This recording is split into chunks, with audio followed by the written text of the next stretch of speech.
ගැනීම ක්‍රමයෙන් අඩු කළා. අවසානයේදී සම්පූර්ණයෙන්ම ආහාර පාන ගැනීම නවත්වන්නට තීරණය කළා. එවිට දෙවිවරුන් මෙසේ පැවසුවා: ඔබ වහන්සේ ආහාර පාන නතර කළොත් අපි රෝමකූප වලින් දිව්‍ය ඕජස් ඇතුළු කරනවා. එවිට මහබෝසතාණන් වහන්සේ මෙසේ දවසකට හාල්ලටයක් මුංගටයක් හෝ කඩල තැම්බූ ඉස්මූකුරක් වළඳනවා. බෝසතාණන් වහන්සේ වසර 6ක් පුරා දුෂ්කර ක්‍රියා කළා. උන්වහන්සේ සීක්‍රයෙන් කෘෂ වුණා.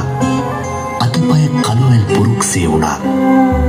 බෝසතාණන් වහන්සේ තම ශරීරය ස්පර්ශ කරද්දී මවිල් කුණු වී ගැලවී අතට ආවා.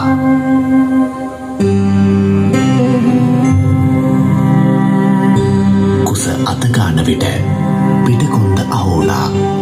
පිටකොන්ද අතගාන විට කුස අහුණා.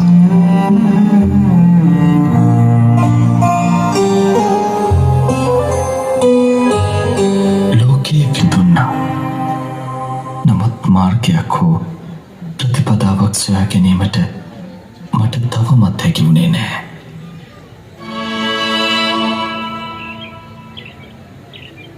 මට මතකයි එදා වප්මගුල් දිනේ තඹරුක් සෙවනේ මගේ සිත ආනාපාන සතිය තුළ සමාධිමත් වුණා. එදා ඇතිවුණු සැහැල්ලුවත් සැපයත්